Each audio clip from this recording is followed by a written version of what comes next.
Welcome to Response-Able Parenting, the podcast that shows you how to parent in alignment to your emotions, needs, and goals versus your programming, bad advice, and let's face it, outdated strategies that just don't work. You'll get in the trenches support on nervous system and emotional regulation, critical mindset shifts, stronger communication strategies, and more. In this podcast, you'll gain transformational tools that take you from reacting to every frustration to responding with clarity, regulation, and finally setting the example you desire for your kids. I'm Becky Jennings, your new parenting coach, and this is the Response-Able Parenting Podcast. Let's get into it. Hello, everyone. Welcome back to another episode. Today, I'm going to touch on that moment, that really, really hard moment when you have run out of your well of patience, where you have run out of your capacity, where you've tried your last and final strategy, and the fire that is in your chest has now reached your throat and you can't hold it back anymore. And you say the unplanned, the unfiltered, you can hear the words coming out of your mouth and your head. You're literally saying, stop saying this, stop saying this, stop saying this.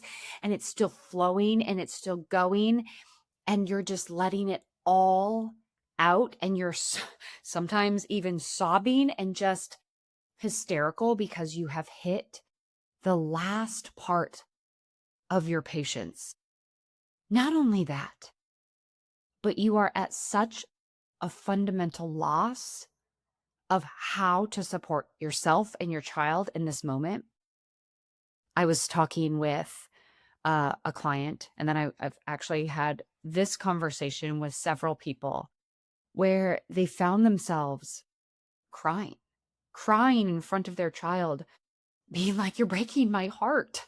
You're breaking my heart because I'm trying my hardest." And as we're putting the blame on our child, we know that we're not supposed to be doing that. We know that. And yet, how do we communicate to our child? How do we let them know that this is ruining the dynamic? This is ruining the family. This is ruining any chance of a relationship. This is crushing us. And we know that these words are too big. We do. Every parent who is listening to this right now who has said these words to their child, you are not a bad parent. Your nervous system is not equipped to handle the frequency, the duration, the intensity of these moments. Your nervous system, as it sits right now, cannot co-regulate with a dysregulated child, especially a dysregulated child who sits there and says, "I don't know." When you say, "What can I do? How can I help?" And they're like, "I don't know." And you're like, "I don't either." It's just chaos. I posted a video where I was walking my child through a pattern, and it has gotten a tremendous amount of, my God, this is the first time I've ever been seen. And this is the first time I feel like somebody has seen what it looks like to parent a relentless child who will not stop until they get their way. And then I have also had so much fire and heat about like how horrible of a parent I am for not being able to be just this endless well of patience and to not meet every particular instant moment that my child was looking for an answer to something. And while, yes, in a 90-second clip, you can pull out little bits and pieces and have your commentary on it and get views and clicks and all the things. But for the parent who is in the ADHD trenches and their child has just launched into the same pattern that their child launches into every single time that child is dysregulated, and the only way that your nervous system understands as the path out is to shut it down, to correct, to try, and then at some point your nervous system has that tipping point and you explode. And then you both are just shoved right into this reactive trap. My son and I were talking about this because we had like a particularly intense breakthrough with him. He had just been in one of those. He was on one. And every single parent that is listening to this, when I say your ADHD child is on one, you know what I mean by that. It's this relentless pursuit to activate other people, this relentless pursuit to get something, to just get something. Whether it is exactly what they want, when they want, how they want it, from whom they want it from, or it's because they are so dysregulated that they don't know how to manage their emotions. And so they need somebody to get sucked into it with them so that they don't feel so chaotic. So it's not so hard for them to manage.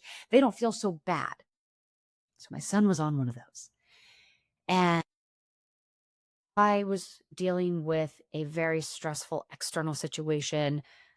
And so my nervous system was already really at a low point. I had already been dealing with a very intense emotional thing that had nothing to do with my son. So I didn't have those reserves. I didn't have the capacity in order to dig deep and give him the patience and the slowness and the ability to attune and co-regulate with him. I didn't have that. And by the way, that's where most of us start, is we don't have that. And so he kept, barbing and doing the jabs and things. And I just said, I can't do this. I can't do this. And he said, I hate you. I don't care about this. I am the bad kid. I don't care about anybody, all this stuff. And I separated because I said, I don't have the nervous system to do this right now. I cannot do this. I did not conduct myself perfectly in that moment. I did not give my son the coach advice that I would give a client. I did not. And I left. And I removed my other child from the room and I said, you and I are leaving because we are not feeding this beast. We are not doing it. We're not giving in. We're not. And I was solo parenting. It was just like a nightmare. We've all been in those nightmare moments.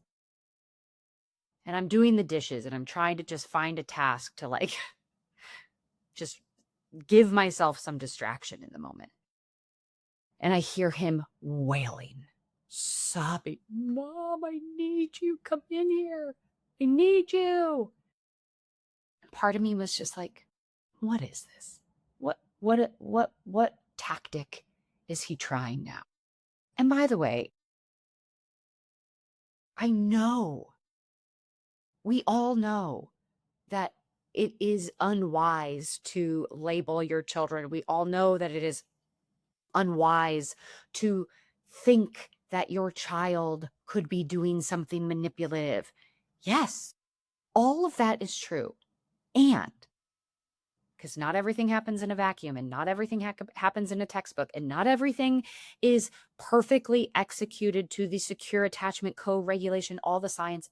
It's not always like that, especially with ADHD kids. And it's not because they're bad kids. It's just that there is more. There is just more dysregulation, more volatility, more intensity. And our bodies were never trained for that. And so, yes, and I didn't even plan on talking about this woman's post and her wild attack, but she was talking about all these really negative things from that post. But it was all about how it's the reason my son is the way he is because I label him and I don't tune in and all of these things. And that is so easy to say. That is so easy to say when you don't have children who react like this. All of these coachable moments and teachable moments that could happen in a vacuum, that you could check off all those little boxes, would be magical. But the human body does not operate like that.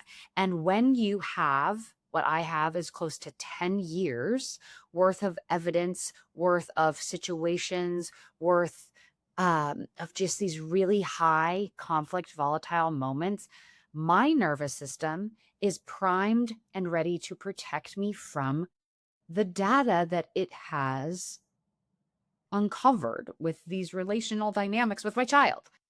So yes, in a vacuum, it would be incredible for me to sit down low, slow, tune in, be the listener. But when they're screaming in your face and they're telling you that you're the worst person in the world and they're having all these things, and my client sitting there in her car crying, saying things to her daughter, and my other client, he's saying, I can't even like be with you for longer than 5 minutes. We In a vacuum, yes, those comments should not happen. We all know this, and yet they still do happen. So what do we do next? Okay, so I just want to say, yes, does it feel like your child is breaking your heart? It does. It literally feels like your heart is being ripped out of your chest and it's being stepped on right in front of you. And you're sitting here racking your brain being like, oh my God, why does this keep happening to me? I am so far on a tangent right now about what I really wanted to talk about, and I'm going to circle back around. In those moments, I just felt it was really important to share that you are not alone in how hard these moments can feel, and how they don't feel like you can recover from them. Like, this is real life. This is real parenting of an ADHD child. You can read everything. You can you can saturate your body with information. And there will be times when you are not your perfect. There will be times. There will be times when you hit that tipping point. And there's so much that we can do to repair and recover from there. So in that moment, when my son is wailing in the other room and he's begging for me to come in, and I felt that twinge of how is this going to be manipulative? I relied on my system because I saw how deep my nervous system was telling me to go. I saw where it was trying to send me. And the only reason I saw this is because I practice this. I practice this all the time. And by the way, every single thing we practice in life, we don't end up perfect. This whole practice makes perfect thing is such a fallacy. Every professional athlete, every professional speaker, every CEO, every person who functions at a high level because they have been practicing for so long still makes mistakes. They still mess up. You are not a bad parent.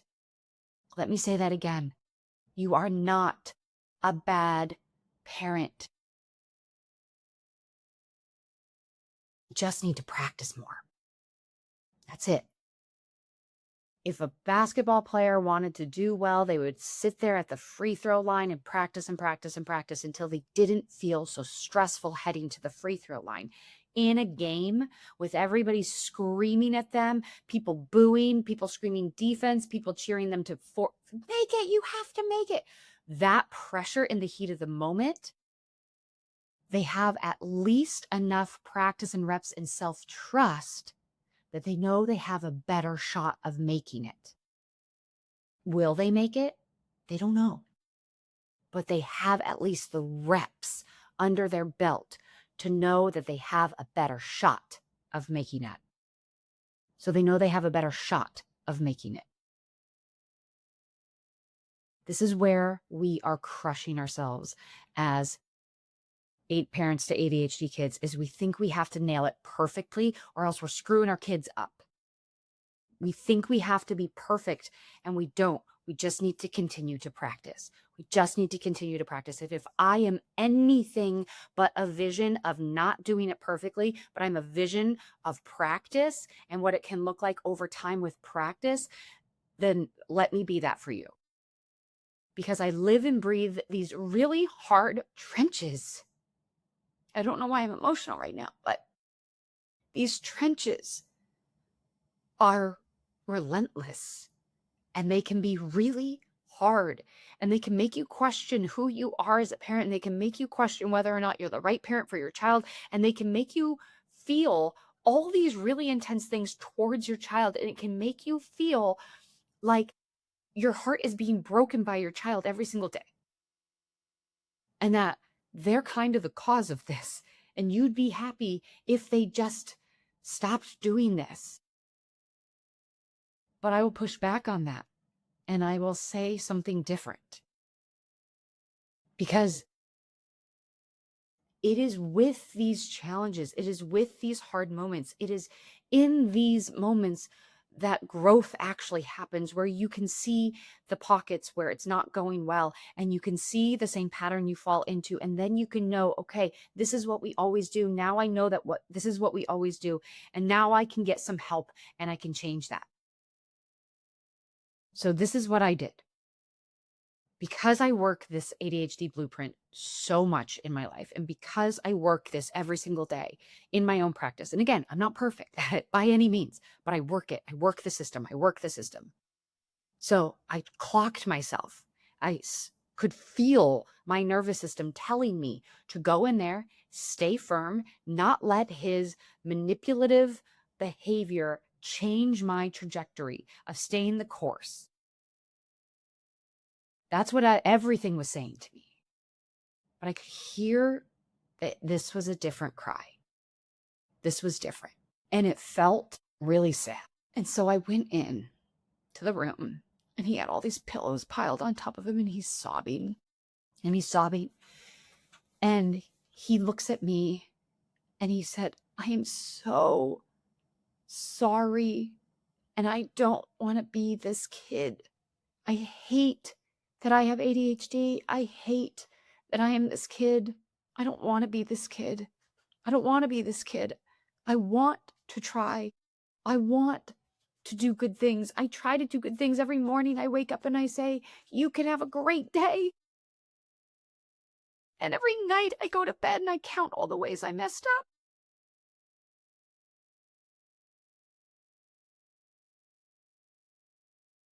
And he's crying and he's crying. And he's just grabbing onto me and just like weeping into my body.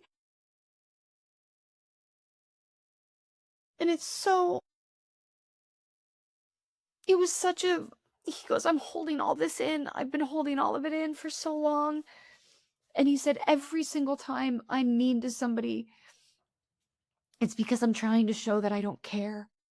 I'm trying to stop caring about how hard this is. He said, every single time I can see right in front of me what's right, what's wrong, and I still choose wrong. And he's like, it's not because I'm mad at you. It's not because I hate you, which he had said. He said, it's just because this is so hard. And I don't know what to do. And I'm trying so hard. And he said, it's so much easier to be mean. It's so much easier to be mean because trying opens me up and I could fail.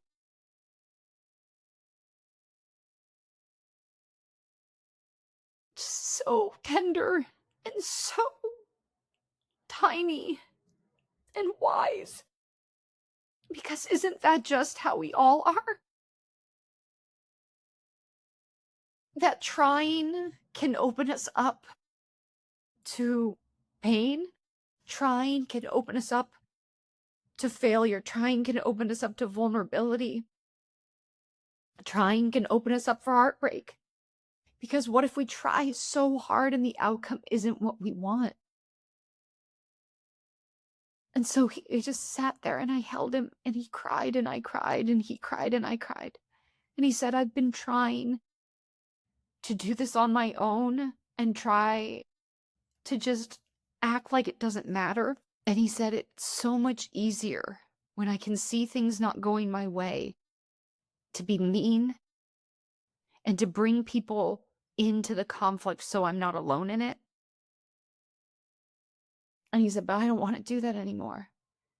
He said, everything that you're teaching me, I want to do. Everything that you're showing me, it's easier.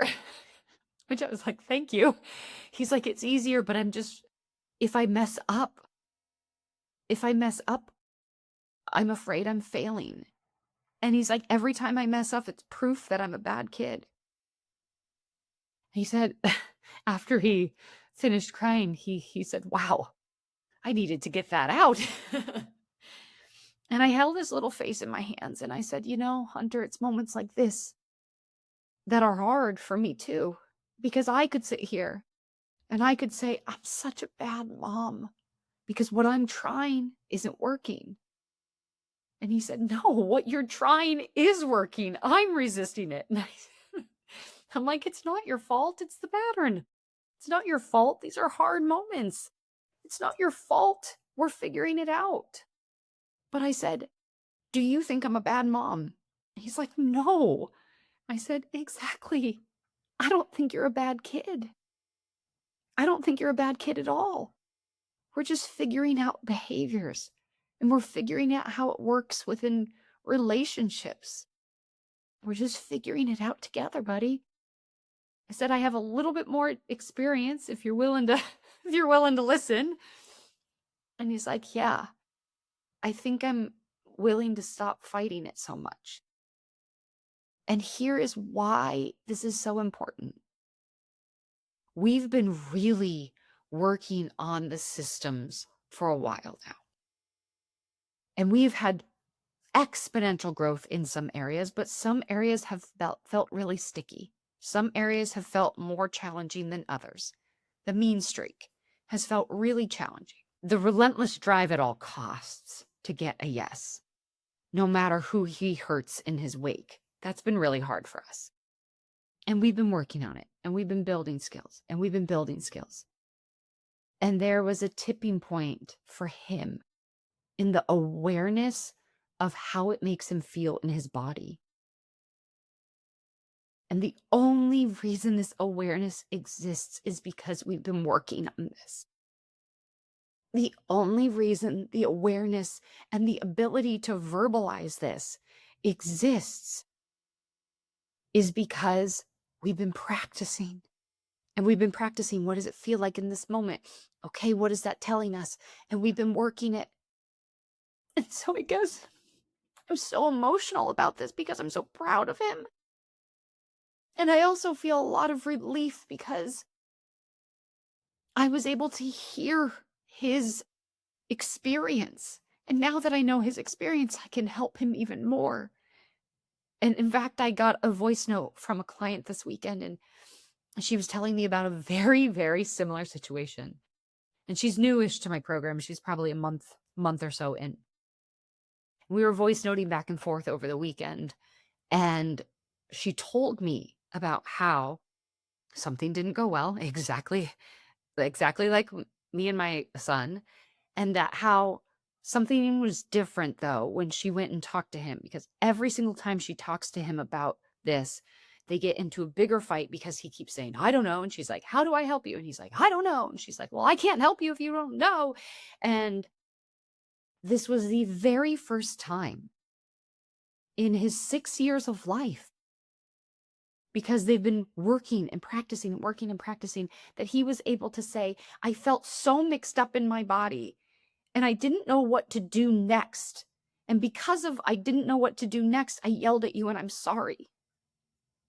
And she was able to understand him so much better because they had been practicing and practicing and practicing, which opened the child's awareness up to what is actually happening in moments of conflict and stress for him in his body. And he was able to label it so that she could then be more effective.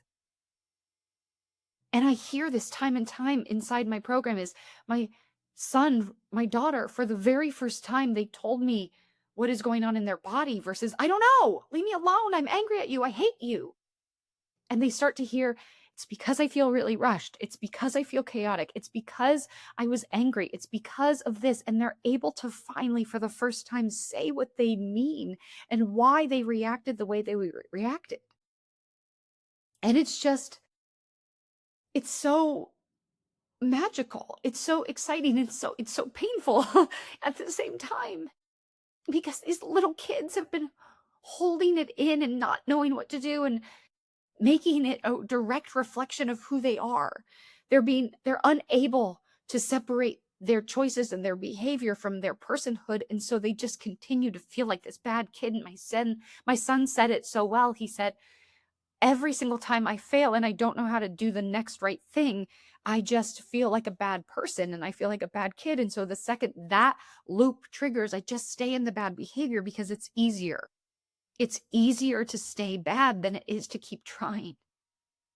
So all these kids out there that are sitting here trying, but they can't quite get it right because they don't know what's going on in their body, because they don't know how to say it.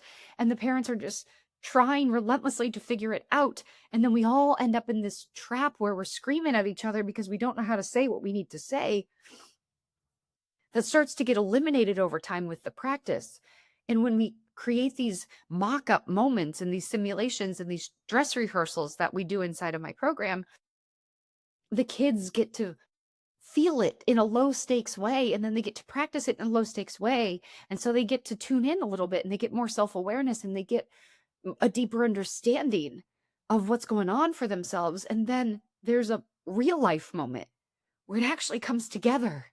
And yes, is that real life moment painful? Yeah, it is. But there's clarity. And sometimes we have to, I was like watching my son on the little league field today, or yesterday. We had a 4-game tournament, and he's just dying on, he's just losing it out there because he's 6, and he's been out on the fields for 7 hours. He's so tired, and he made a couple of mistakes. He made some pretty challenging choices. And, everyone's screaming in the stands and coaches are screaming and the other stands are cheering because he made a mistake. And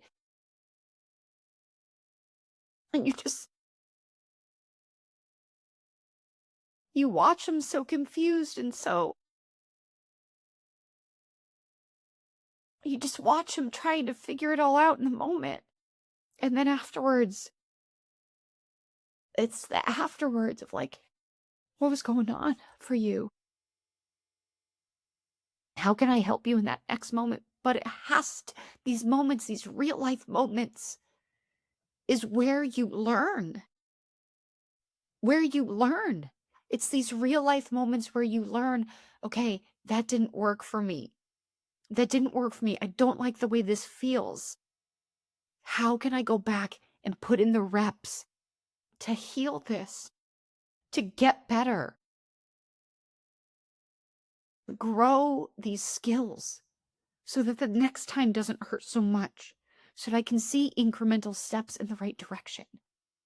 No matter if it's sports, a job, public speaking, your relationship, your marriage, your relationship with your in-laws.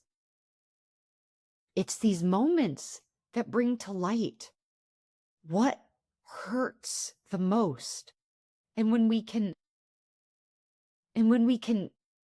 be open enough to feel it and not so closed off because we're afraid of getting hurt, then we can actually start to develop skills.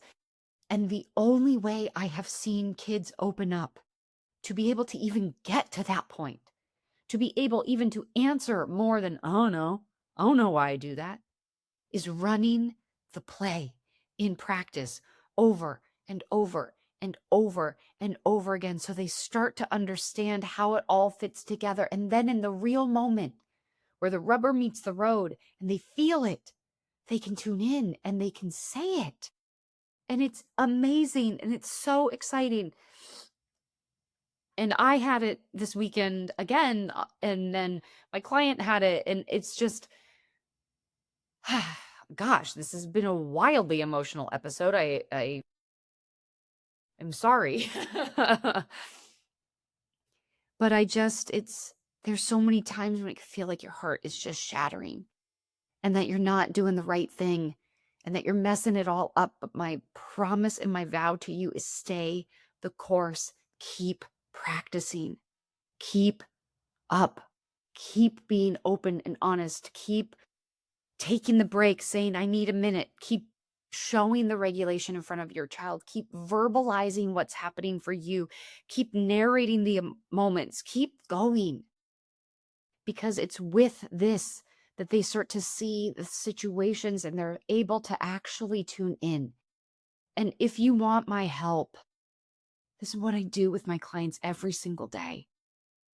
It wasn't until I voice noted her back and I said, "Did you just hear what you said? That this was a massive breakthrough." And she was like, "Oh my God." I was moving on to the next fight. I didn't even realize we had hit that massive milestone. Sometimes because the conflict is just so much all the time, we miss the little moments of growth. And so we can continue looping that we're failing, and we can continue putting on our kids that it's their job to change in order for us to feel better. When in fact, we're in this together. It's a relationship, and we have to keep working it until it's in flow. And even once it's in flow, something's going to come again and something's going to change it up. But it's just this relentless practice. It's just practice. And the more we practice, the more confident we are heading into the actual event. If you're a parent to an ADHD child, you know what your day looks like. You're correcting from the moment they wake up. Get dressed, eat your breakfast, stop hitting your brother. Oh my goodness, put your shoes on. I literally just said, put your shoes on. And you're patient. You really, really are. Until you hit that tipping point where you've said the same thing 40 times and something snaps. You yell, they react, you see their face, and the guilt is immediate. You are not a bad parent. You are simply a parent who needs a better system. And I'm hosting a free live masterclass called Stop Yelling. I'm going to show you exactly why the cycle keeps repeating and how to actually break it. Not with more strategies, but with a system that works for the way that your child is wired. It's free, it's live, spots are limited, so go into the show notes right now and save your seat. I'll see you there. And it's not that we're going to nail that free throw every single time, but we have a better shot when we know what to do. We have a better shot when we know how to handle what's happening inside of our bodies. We have a better shot when we've practiced it with our kid before. We all have a better shot with practice. And that is my entire program, is practice. Practice, practice, practice. Practice the situation that drives you nuts.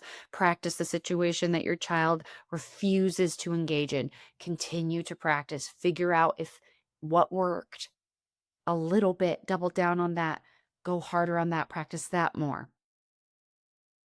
This is a lot to do independent without a system, but if you have me by your side, I promise you, we will be relentless together until we figure it out. Because you deserve to live a life filled with connection and love and joy and more moments that feel like an exhale than they do feel like you're losing your breath. You deserve that. You are not a bad parent.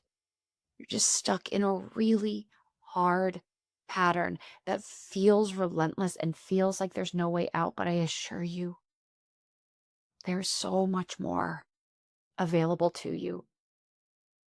I live and breathe this stuff every single day. And yes, it can get real emotional real fast. Even I still get emotional about this. I zoom out as much as I can. I look at the data as much as I can. I track the patterns. I build the systems. And it is still emotional. And so let's work together to get you where you want to be with your child. Get your reactions where you want them to be for you. And create this system so that you're not moving from one volatile moment to the next.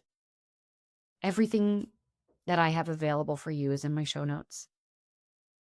Thank you for always showing up and allowing me to be vulnerable. And if I'm anything to you, let me be the vision that it's not always going to be perfect. My kids don't always get Coach Becky. That's impossible. It's an impossible standard to hold, and it's an impossible standard to live by. But what I will always show you is the relentless pursuit to practice this. I will always tell you how I'm practicing, and I will always show up for you and help you practice the same. Thank you again so much for being here. It is the honor of my life to serve this community. So thank you so much. and I will see you next week.